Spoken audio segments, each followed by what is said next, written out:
7.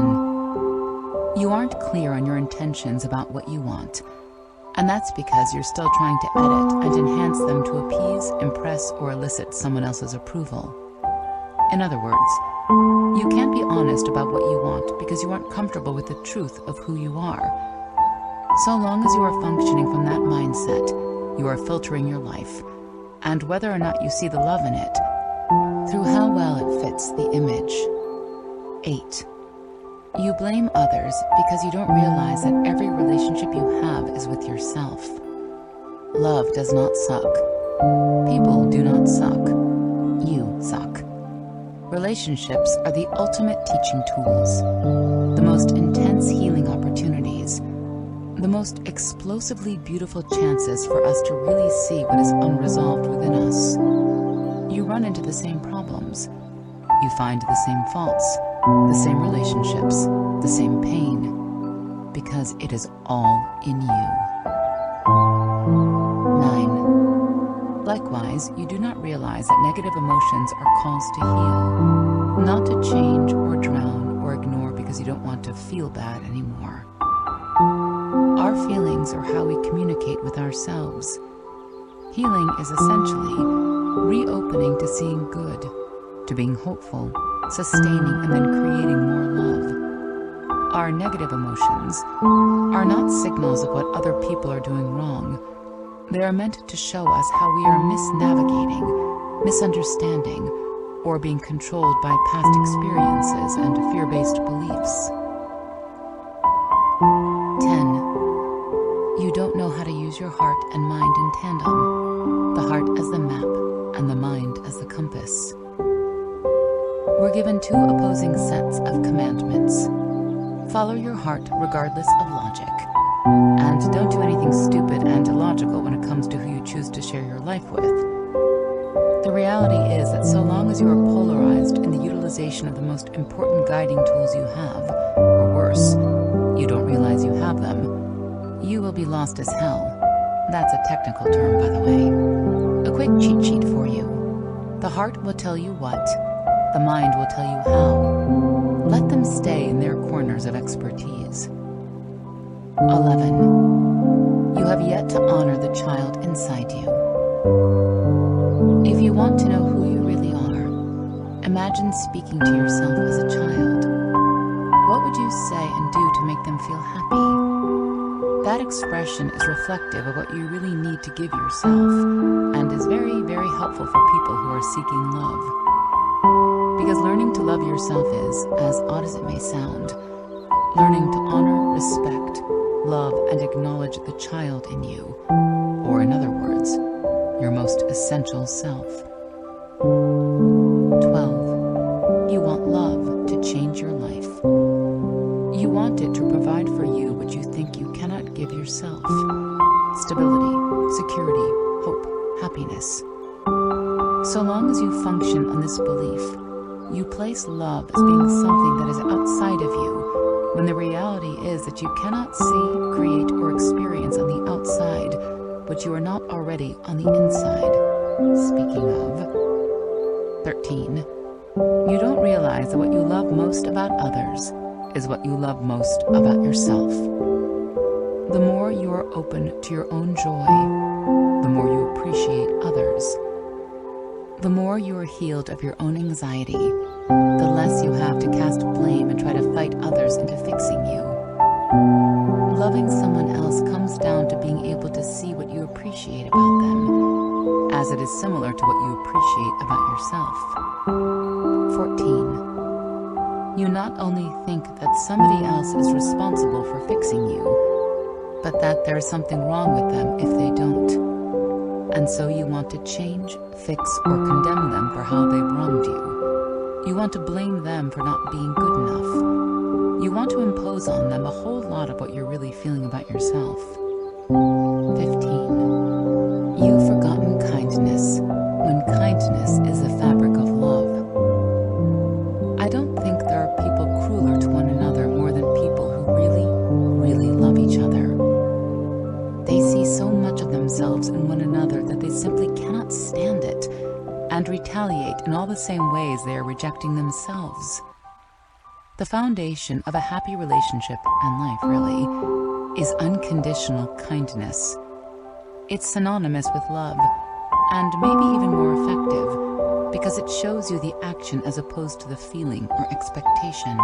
16. You are looking for the answer outside of the question. For the 10th time, say it with me now.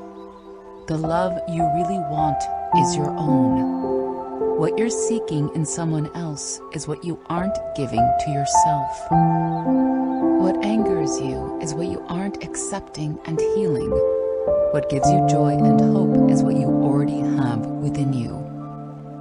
Finding a relationship to be that great enhancer, to have someone to share everything with, begins with you.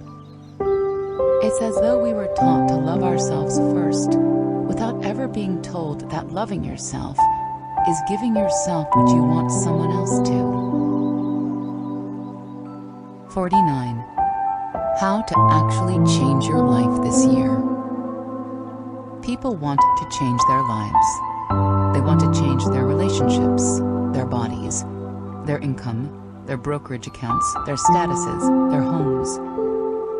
It's so easy to identify what's wrong on the outside and blame it for the feelings on the inside.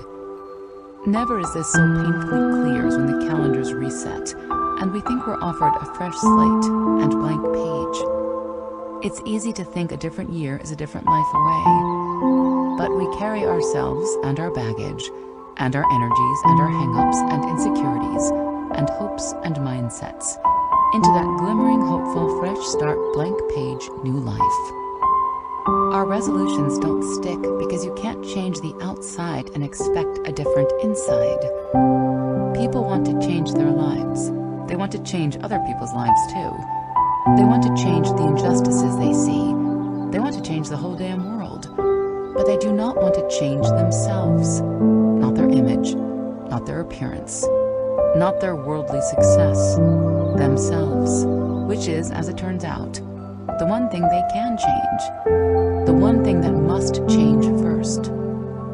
We walk around with the cripplingly false idea that we must adjust how things are, as opposed to adjusting how we are and how we see them. This world might as well be a damn hall of mirrors. Rather than trying to break them all to distort and rearrange how you see the image, you have to let go of the idea that your image is all that exists. The things that torture us and the negative patterns that follow us, and the reason we have to keep making the same resolutions year after year, is that we are not making the shift.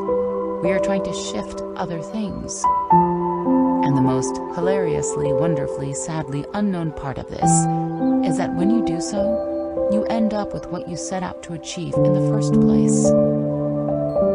The love and contentment and success. Only this time, your worth doesn't depend on it. You aren't a failure if you lose it one day. This all stems from self. 'Tis not the mountain man conquers, but himself. So, here is what you need to know.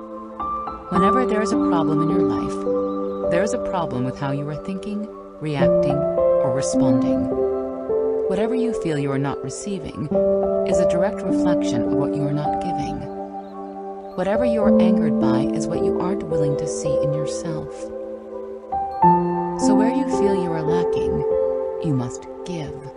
Where there is tension, you must unpack. If you want more recognition, recognize others. If you want love, be more loving. Give exactly what you want to get. If you want to let go of something, build something new. If you don't understand, ask. If you don't like something, say so. If you want to change, start small. If you want something, ask for it. If you love someone, tell them. If you want to attract something, become it. If you enjoy something, let yourself feel it. If you do anything compulsively, ask yourself why. Stop trying to curb your spending or change your diet or avoid that one person or lash out at innocent people you love. Look for the cause of the feeling, not just the feeling itself, and you'll fix the problem for good. If you miss somebody, call them. It is silly to suffer in silence. It is noble and humbling to tell someone that they matter to you, regardless of whether or not you matter to them. If your life is missing something you cannot place back into it, restructure. You will get nowhere dismantling the pieces with nothing to take their place. You'll end up reassembling the parts of the old life you're trying to do away with. Step away and build anew. Anything new. You cannot expect to carry on with the same life you had without someone and not have that gaping hole torture you. Give yourself permission to build something beautiful, something true. If you want to be understood, explain. There is nothing we need more than people who are willing to kindly, gently, wholly, patiently explain to others. If you want to be happy, choose it. Choose to be consciously, consistently grateful for something. Choose to immerse yourself in something beautiful and peaceful and joyous. If you can't choose this, choose to start working on figuring out what blocks you, be it health or circumstance or mindset. Get help. Ask for it. Saying you can't choose is giving up for good. Don't do that. Choose change. Your routine, your job, your city, your habits, your mindset. Never sit and fester in frustration. It does not matter whether or not you're in the absolute worst-case scenario. Complaining, worrying, or being negative will never help. Anything. At all. Ever. Everything you do, see, and feel is a reflection of not who you are, but how you are. You create what you believe. You see what you want. You'll have what you give. 50. How we lose our minds to other people's gods. People allow accountants to map the blueprints of their lives. Not their essential desires, their favorite philosophers, the ideas that induce visceral reactions and become beliefs. These things don't provide a measure of what it takes to survive, a gauge on the things that have been pressed on us to seem enjoyable, so they are considered secondary. An accountant can tell you how you can live and where, what opportunities will be open and not, how comfortably you can buy holiday gifts and fund your child's education. We gauge our quality of life not by what or how much we do, but how we appear and what we earn from that doing. We're not quite at fault for this. Present-day monoculture, the governing pattern, the master narrative, the beliefs we accept without ever having consciously accepted them, tells us that if wealth and attractiveness and worldly possessions don't make us feel high and alive, we just don't have enough of them. It makes sense on an initial level, but as anybody can tell you, acquiring another zero at the end of the balance on your bank statement, or a variety of new things that really just represent your perceived worth or lack thereof, only changes how much you have surrounding you, not how deeply or sincerely you can appreciate them, feel them, enjoy them, want them, be happy because of them. If it takes more than the slightest bit of personal experience to attest to this, pluck from the endless proverbial pile of research. External acquisition does not yield internal contentment. And yet we track on. We are still enslaved to the things we are taught are ultimate goods. We justify our faith in the system by flawed and influenced logic. We continue to believe that something external can change our internal ability to be aware, to appreciate, to live, to feel. Once we are initially convinced that not just money, but an idea of morality, education, and yes, general wealth, parlay into contentment, we become rats on a spinning wheel, and will spend the rest of our lives there if we aren't careful. If you've never heard of it before, we all seem to be suffering from a sort of Diderot effect. Denis Diderot was a philosopher during the Enlightenment, author of the fictional essay, Regrets on Parting with My Old Dressing Gown. As the story goes, he lived a very simple life and was happy until a friend gave him a gift, a gorgeous scarlet dressing gown. The more he wore his gown around his small apartment, the more the simplicity of his life seemed out of place.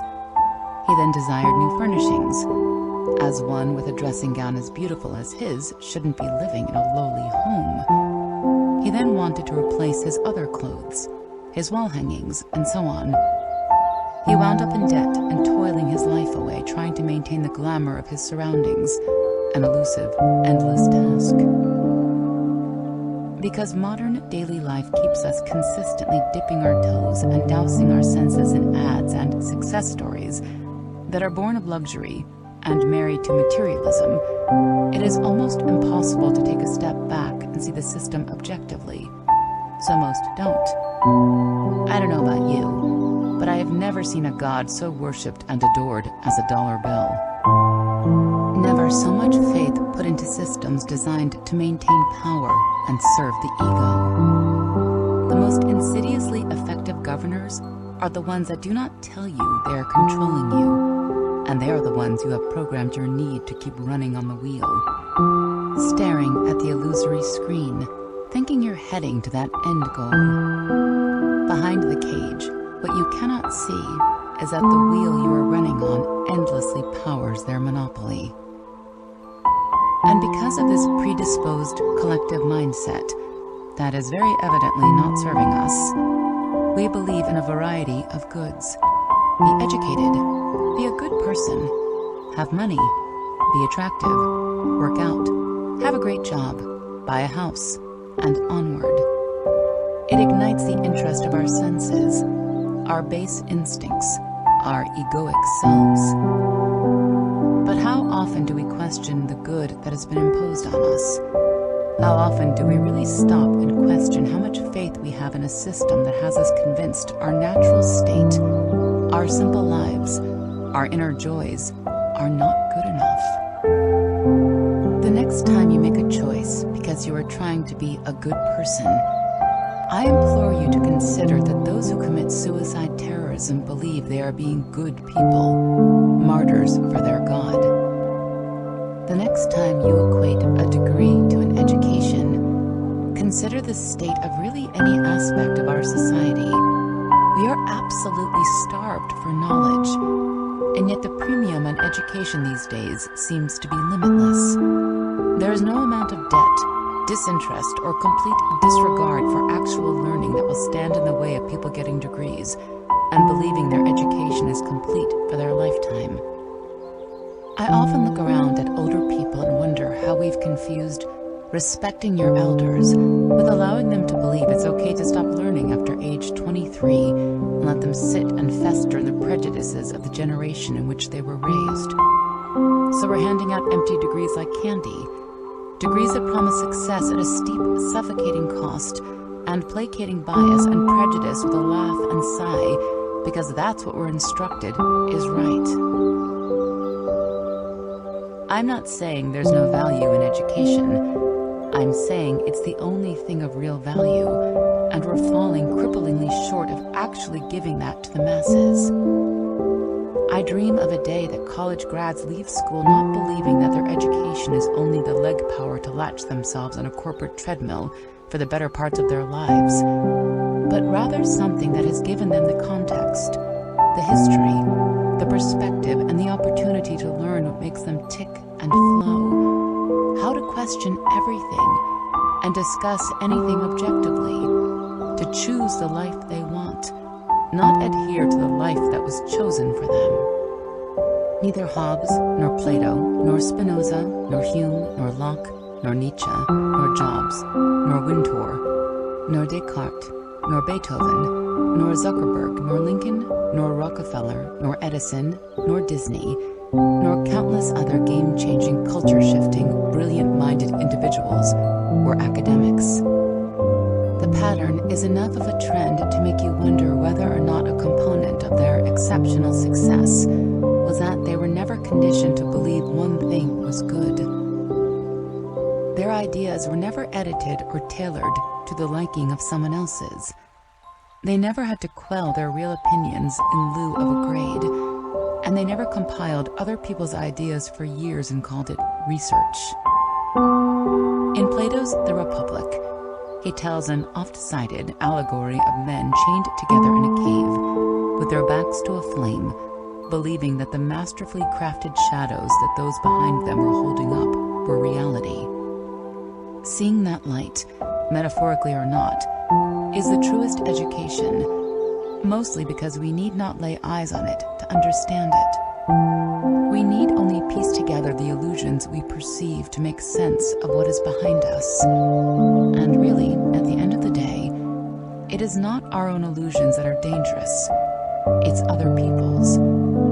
Especially when we accept them not only as integral, unmoving parts of our ultimately dissatisfying lives, but when we believe them to be good, unquestioningly, unfailingly. Nobody ever gave someone permission to be enlightened. No new line of thinking or creative genius was born of what was already acceptable. We associate acceptable with good, when really acceptable is mostly staying within the lines someone else uses to control you by, for better and for worse. Our lives are not measured by other people's gods, not their dollars or illusions or business plans, not their beauty standards or declarations of what's right and wrong and good and bad and whom we should be on any given day. It seems the task of the generation, century maybe, will be radically accepting ourselves in a society that feeds on the opposite. Seeing illusions for what they are, even, and maybe especially when they are other people's.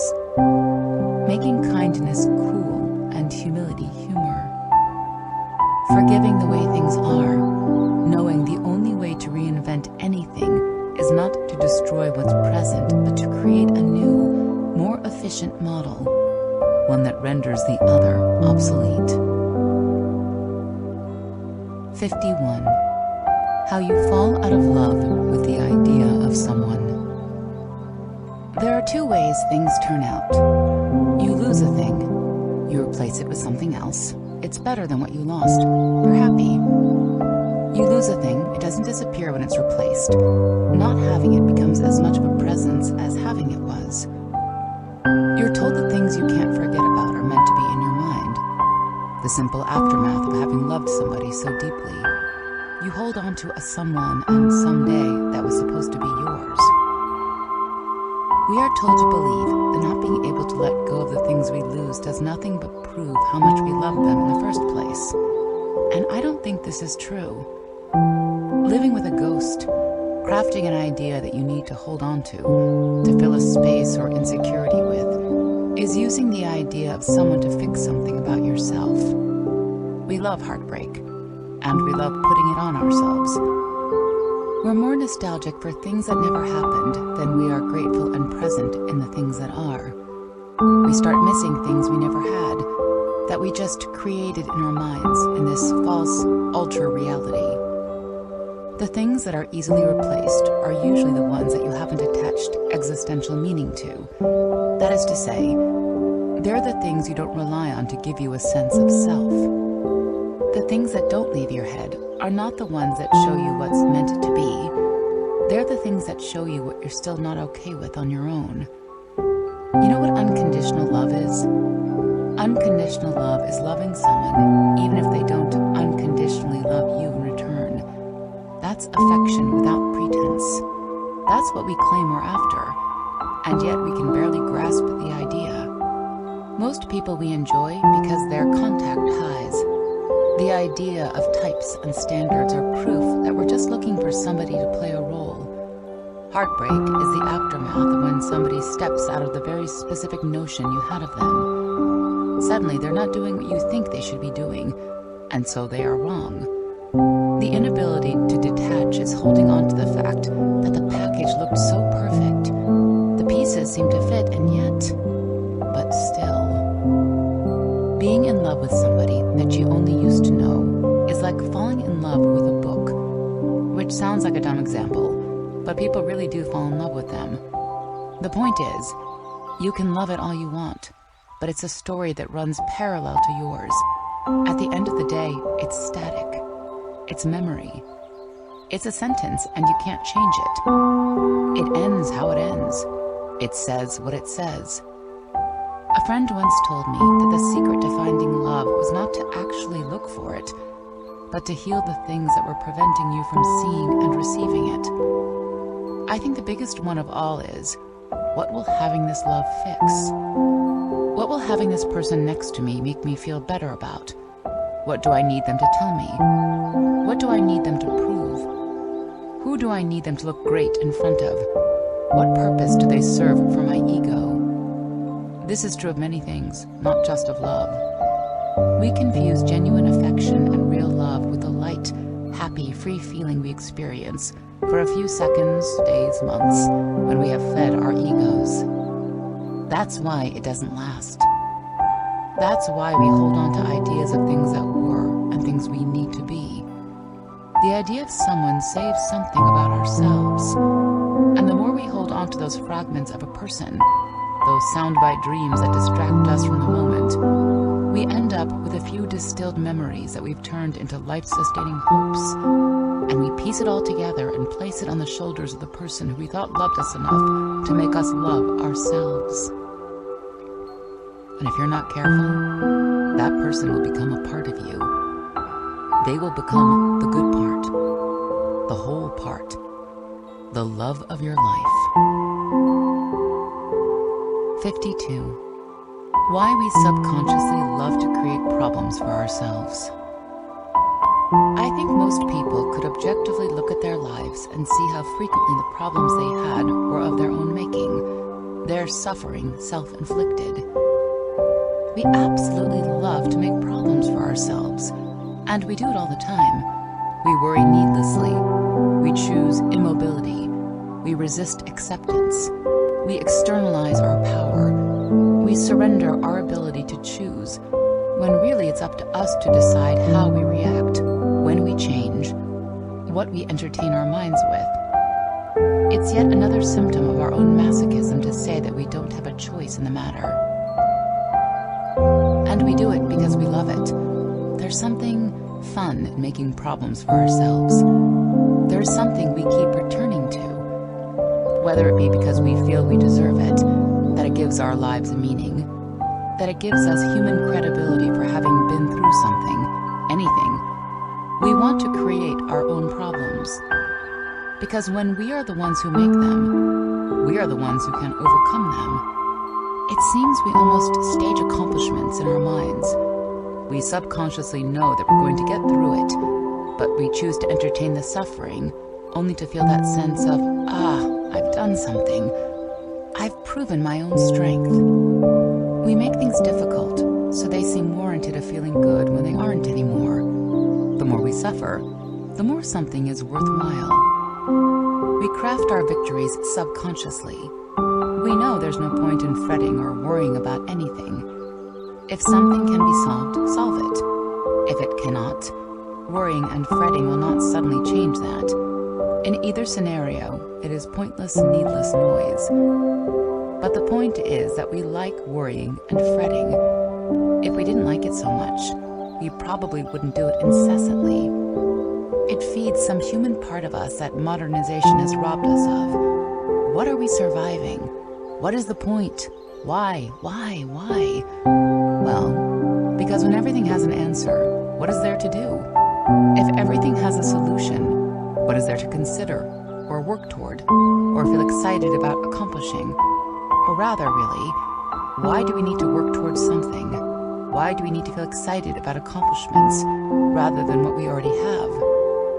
What exists within us that is so unsettled that we cannot be at peace? I think we create our own problems to address the things we know would otherwise become issues outside of our control. We make them in ways that allow us to heal, address, fix, cope, and acknowledge whatever we want to get to before some other heartbreaking, external circumstance does it for us. We create our own problems in the scope of knowing we eventually have the solutions, so we can safely, albeit painfully, deal with them.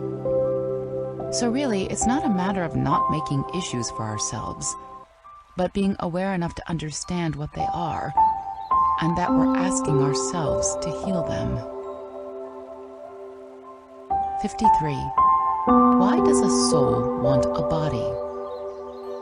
Yesterday, I took a shortcut while walking home and ended up crossing through a small graveyard in the back of a city church.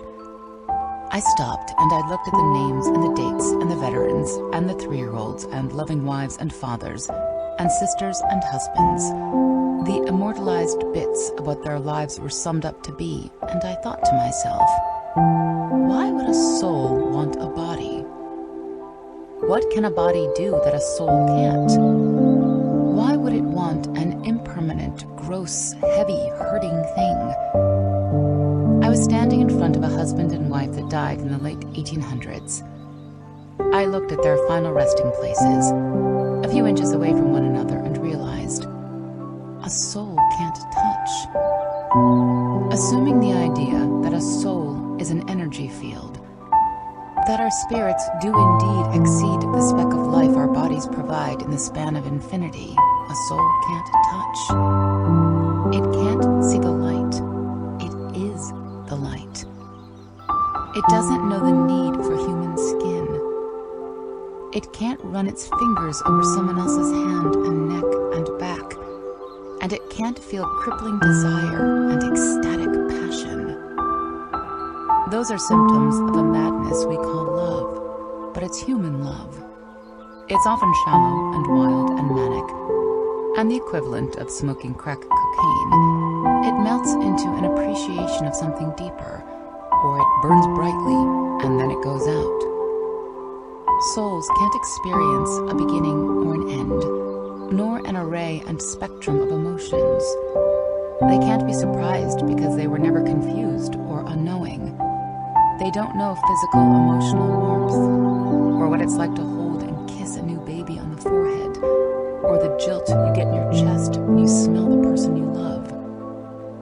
Your soul can't feel the cadence of reading your favorite book, or the sensation when your mind puts someone else's story into your life, or how your fingers flip through the broken binding for the trillionth time, and how lovely that book smell is, especially when it's your favorite one.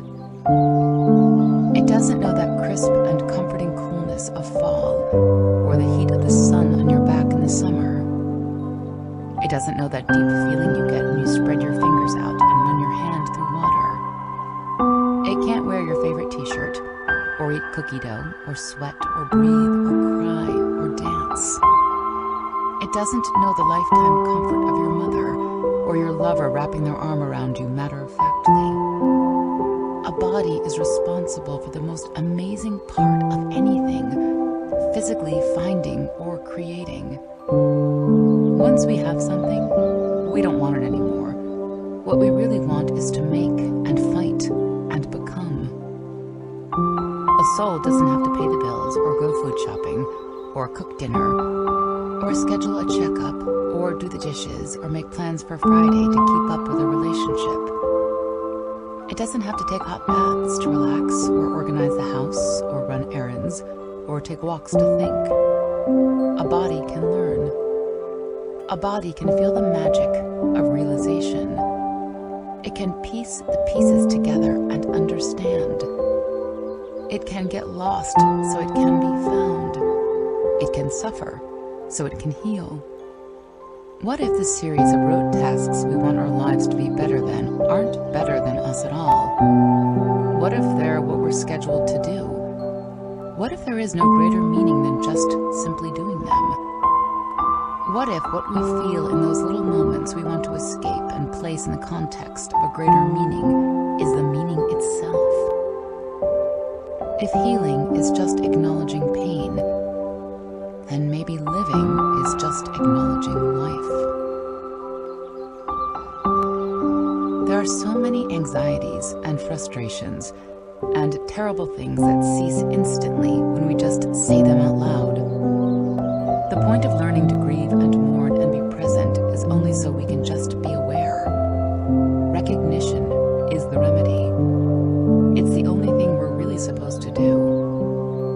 real suffering, the inescapable kind, comes from avoiding what's in front of us.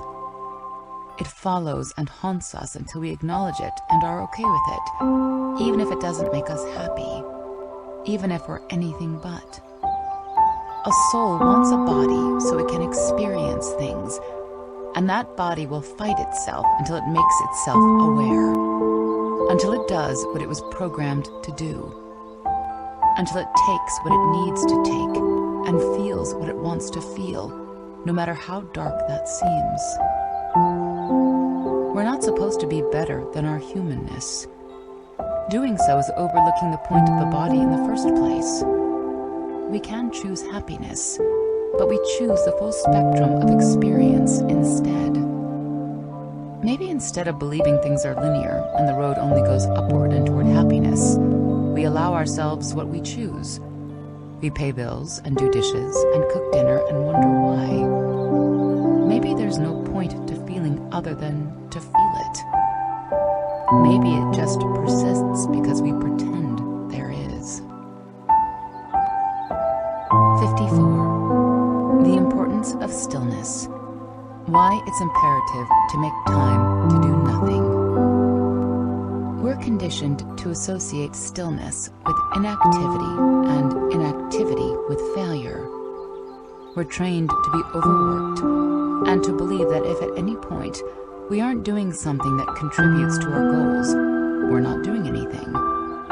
It makes us unable to just be with ourselves. Our purpose only legitimate if it's serving someone or something else. In fact, we are so opposed to being with ourselves. In a study done by the University of Virginia, over 700 people were asked to just sit in a room alone with their thoughts for 6 to 15 minutes, alongside a shock button that they could press if they ever wanted out. 67% of men and 25% of women chose to shock themselves rather than sit quietly and think. Stillness is psychologically imperative, though. We are not built to be running all the time, and doing so leads to absolutely detrimental effects, the least of which I will touch on here. When overworking is our identity, we lose track of who we actually are, and in the process, we stop living actual lives. 1. What we call doing nothing is actually crucial for our physiological selves and is essential to maintain a happy, peaceful, balanced lifestyle. The idea that we must always be doing something is completely cultural and completely unhealthy. Notice how we only feel we are doing something when that something can be externally measured by other people. 2. In the do-nothing state, the brain is superpowering itself. It's completing unconscious tasks or integrating and processing conscious experiences. In the resting state, neural networks can process experiences, consolidate memories, reinforce learning, regular attention and emotions, and in turn keep us more productive and effective in our day-to-day work. 3. Human beings are not designed to be continually expending energy whilst conscious, and it has a massive effect on the very thing they're trying to put their energy toward, their work. Tony Schwartz cited a study in his piece on productivity and restfulness in the New York Times which proved that not getting enough sleep or do-nothing time was the highest predictor of on-the-job burnout.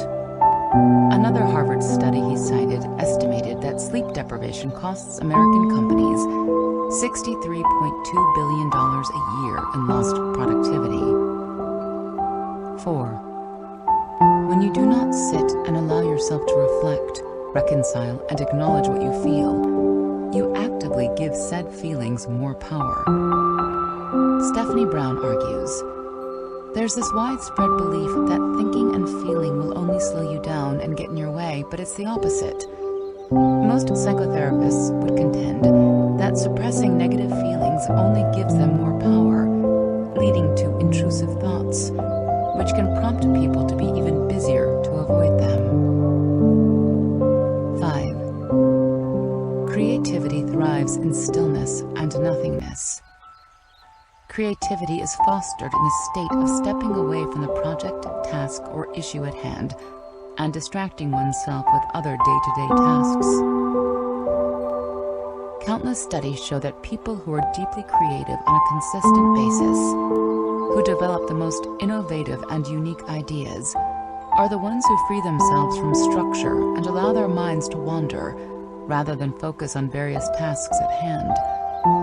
Einstein called this initiating the sacred intuitive mind, as opposed to the rational mind, which he sees as its servant. 6. You're more likely to actually achieve what you set out to do if you work on it intermittently, and you'll maintain a healthier, happier lifestyle in the process. Keeping your mind in a consistent state of focus leads to life-shortening and quality-depleting stress.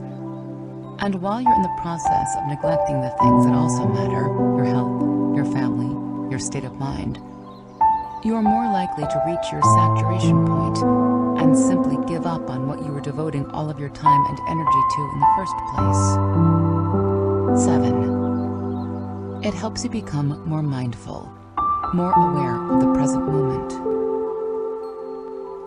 Cultivating mindfulness aids in reducing general stress, improving memory, decreasing emotional reactivity, more relationship satisfaction, cognitive flexibility, empathy, compassion, general decrease of anxiety and depression / increase of overall quality of life, and on and on.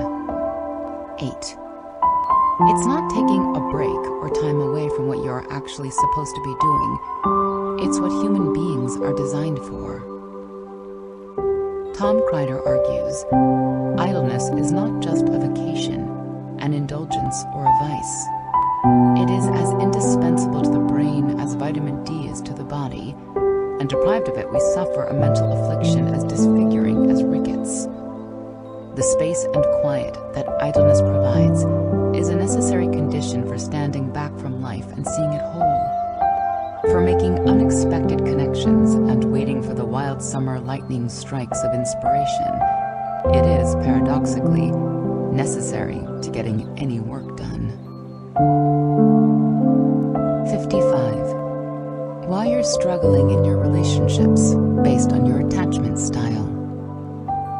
It's common knowledge that most of our beliefs about the world are shaped in childhood, and most issues that people experience as adults have something to do with what was experienced in the earliest phases of life.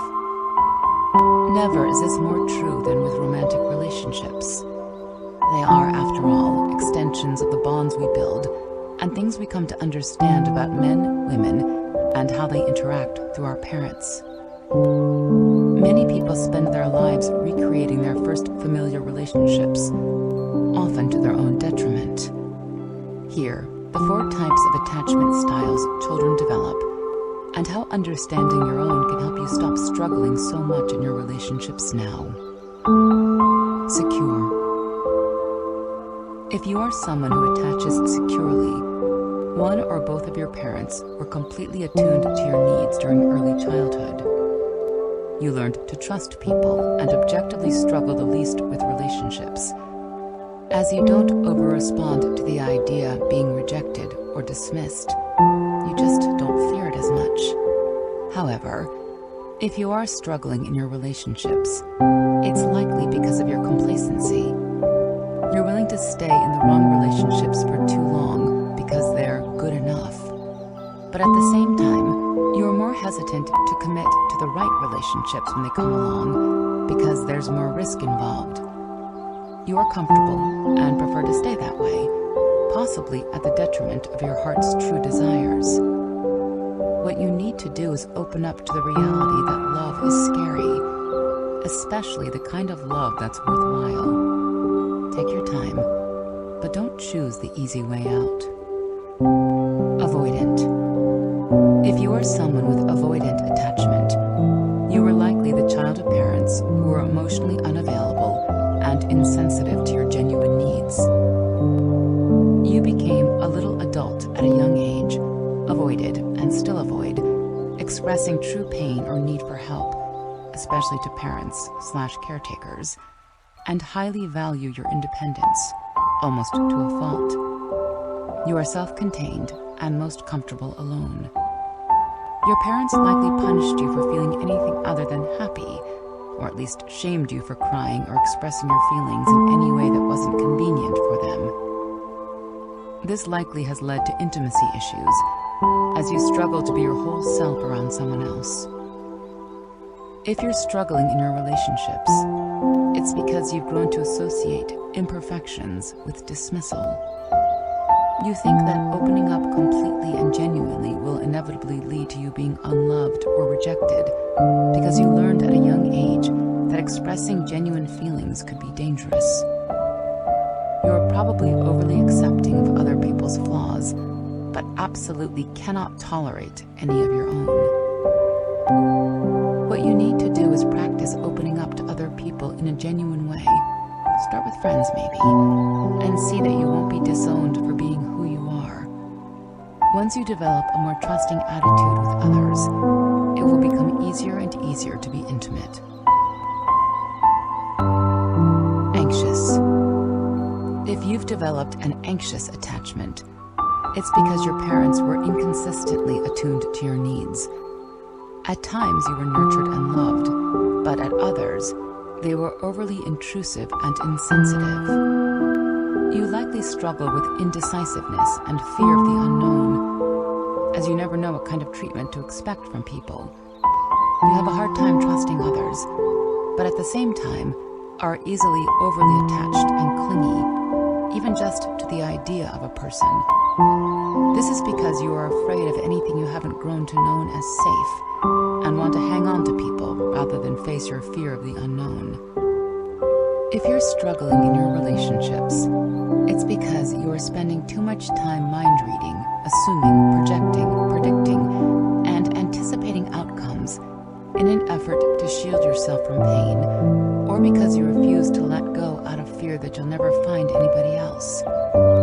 Either way, you're more in your head than in your heart, and you're letting your life be guided by what you're trying to avoid, as opposed to what you're trying to achieve. Being better in your relationships will likely be the product of learning that the anxiety and urgency you feel is in your head. You need to work on refocusing your thoughts, differentiating reality from your fears, and surrounding yourself with trustworthy, caring people. Disorganized. If you formed a disorganized attachment in childhood, it is because your parents or caretakers were abusive, frightening, or even life-threatening. You wanted to escape. Yet your livelihood depended on the very people who were hurting you most. You may not have been fully able to escape until adulthood. Your attachment figure was your main source of distress, and to survive, you were forced to begin disassociating from yourself. If you're struggling in your relationships, it's because you haven't learned to listen to your emotional navigation system yet. You aren't choosing partners you genuinely care about, or are ignoring your instincts because you grew up being forced not to trust yourself. Sure, you were in pain, but if you wanted to survive, you had to ignore that pain and convince yourself everything was all right. What you need to do is some very serious mental/emotional work that likely involves recalling your past trauma and rewriting your narrative of what happened in your life. You will need to reassociate with your inner guidance system and learn to trust it more than you do your thoughts or ideas. 56. 16 ways suppressed emotions are appearing in your life. Many people will agree that suppression is the least effective emotional regulation strategy available, and yet it's the most common go-to coping technique. In a sense, emotional suppression is simply just ignoring your feelings, or invalidating them by believing they're wrong. This is dangerous because your emotions are responses that are designed to keep you alive and well. This problem is created, of course, from basic emotional intelligence not being common knowledge. Rather than face the scary unknown, we just avoid it. In 1988, Daniel Wenger conducted a groundbreaking study that showed just how insidious emotional suppression can be. The results of his research were the ability to identify the rebound effect of thought suppression. Essentially, the group in the study that was instructed to push away thoughts of a white bear had more thoughts about the white bear than the other group, which was allowed to think about anything, including a white bear. Ever heard the phrase, "What we resist persists"? Long story short, you can't avoid your emotions. You can't deny them, invalidate them, or suppress them. You can only try to ignore them, but for reasons more powerful than your conscious mind can grasp, they will make themselves known in many other ways. Here are a few ways suppressed emotions resurface in life / signs you may be experiencing this too. 1. Your self-image is polarized. You either think you're the greatest person on earth or a worthless piece of garbage with little in between. 2. You become anxious when anticipating social situations, as you feel you cannot just show up as you are, so you will have to perform or be subject to judgment from whoever's there. 3. You catastrophize. One bad remark from a colleague is cause for an existential breakdown about your self-worth. One argument with a partner is cause to rethink the whole relationship, and so on. 4. You exist in comparison to others. You feel you are only as attractive as you are more attractive than someone else, or the most attractive person in the room, and so on. 5. You cannot tolerate being wrong, as you associate making a mistake with being invalidated as a person. 6. You have random, almost completely unprecedented bursts of anger over very small, unimportant things. 7. You complain constantly about things that don't even really warrant complaint. It's a subconscious desire for other people to see and acknowledge your pain. 8. You're indecisive. You don't trust that your thoughts or opinions or choices will be good or right the first time, so you overthink. 9. You procrastinate, which is just another way to say you are fairly regularly in a state of dis-ease with yourself. You can't simply allow flow, which is a product of suppression. 10. You'd rather feel superior to other people than connected to them. 11. When someone you know is successful, your immediate response is to pick out their faults rather than express admiration or acknowledgement. 12. Your relationships end for similar reasons. You feel anxiety over similar things, and even though you assume time will diminish these feelings or responses, the patterns persist. 13. You're resentful of whomever you think is responsible for your pain, or your lack of success, or your inability to choose. 14. You feel as though you can't really open your heart to someone. 15. You suffer a spotlight complex, in which you feel that everyone is watching you and is invested in how your life turns out. They aren't. They're not. 16. You're afraid to move on, even though you want to. You may be ready to move on mentally, but until you completely process the accompanying feelings, you'll remain exactly where you are. 57. 50 people on the most liberating thought they've ever had. Your life unfolds in a succession of revelations. It's when you set down the book and stare ahead and repeat the sentence in your mind again and again. Apply it to every little thing you twist to make it applicable. You answer questions you didn't know you were asking, tie ends you left off years ago. The key to a completely liberating thought is that it's self-evident. It's proven itself in your experience. It doesn't have to solve the problem. It has to help you understand why you had it in the first place.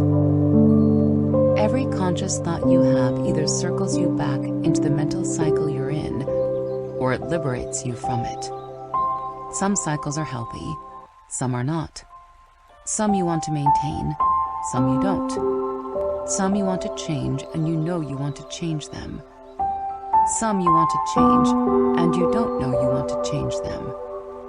Some you need to change and you don't know how. I think your life improves in direct proportion to how often you are put in situations in which you have no choice but to seek a greater truth. That is something I think. People who are comfortable don't have to keep reading or searching or seeking. They don't grow because they don't have to. A sad but important thing to know about humans is that they don't change until not changing is the less comfortable option. I know that my success has been directly proportionate to my suffering. That is something I know. That is the experience to which I have arrived at the aforementioned theory. At this point, the most liberating thought I have ever had is that I would not change a thing. Everything in my life served a purpose. The darkest and shittiest and terrible and most self-destructive among them, they all brought me here. I was never crazy. I was the product of my circumstances. That one took a long time to completely acknowledge. But it's true. I responded and reacted and behaved the way any normal, healthy, functioning person would and should. I wasn't supposed to be happy.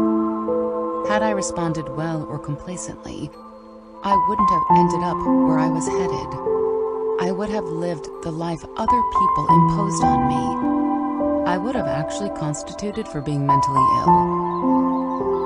It was crucial that I didn't have it together or consistently feel good. I grew out of my suffering by being able to perceive what was wrong and uncomfortable, really without knowing any differently. How incredible is that we can know when something is wrong, even if we aren't entirely sure what the opposite would be. There's not a good thing in the world that was not built of 1,000 tiny revolutions, and people are no exception. I wanted to compile a series of not only the most liberating thoughts, the revelations that have changed and shaped and created me, but also other people's. Here, 49 strangers shared theirs, one is mine, in hopes that maybe some of them can be yours as well. 1. I get to choose what I think about. 2. I don't owe anybody an apology for disagreeing with them. 3. You can have everything you want, just not at the same time. And if you think that's unfortunate, consider that if you had everything at once, you wouldn't really experience or enjoy it completely. 4. You can choose your family. You can choose your religion. You can choose who you are every day, and it doesn't have to be the same person you were yesterday. You do not have to become only what other people are comfortable with or can understand. 5. My life does not define me. I define my life. This moment is not my life. This is a moment in my life. 6. Everything I perceive is a projection of who I am. If I want to change my life, I change myself. 7. I don't have to accept anything. I don't have to change everything. 8. Freedom is a state of mind. 9. There is nothing you can have forever, but there are many things you'll miss experiencing if you're too busy trying to keep them rather than love them while you have them. 10. There are so many kinds of love worth pursuing other than romantic love. There are so many experiences to have other than just happiness. Anything other than ideal is not failure. It's life. It's what we're made for and meant for. 11. I am a person of value. I deserve happiness. I deserve to be kind to myself. I deserve love.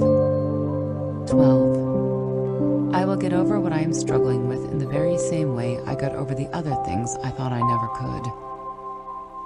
That's the most comforting thought, in my opinion. Comparing what you're going through to what you've been through, and knowing you have what it takes to get through it. 13. You don't remember years, you remember moments. 14. I'm not supposed to be anything other than what I am. 15. Nothing is permanent, not even the worst feelings. 16. I can change my experience just by deciding to see things differently. I may not be in control of what happens around and toward me, but I am always in control of how I see it, how I respond, and how I react. At the end of the day, that is all I am responsible for. 17. Nobody cries at a funeral because the world will be missing out on another pretty face. They cry because the world is missing another heart, another soul, another person. Don't wait until it's too late to focus on what will actually matter, creating something that lasts far beyond your body. 18. People do not love you based on a flowchart in which they compare you to other people. People who are the prettiest and thinnest and best off financially are not the most loved. They do not live the best lives. I have to remind myself that every time I start worrying more about what I look like than what I am. 19. The moment is all that exists. The cliche that tells you to live in it is overdone, but there's no other option, really. It's whether or not you're paying attention that's the problem. 20. The way to get through anything is to embrace the fact that whatever comes, comes with reason. Whatever stays, stays with reason. Whatever hurts, hurts with reason. Ignoring or fighting the effect will not fix the cause. 21. What you focus on expands. 22. This too shall pass. 23. I've always been compelled to act when I was meant to. I never had to think too hard about the things that were meant to be. I only had to be open to them. 24. What I went through made me who I am. What I'm going through will make me what I will be. What I choose to put my energy toward now will create that person. I decide. My circumstances don't.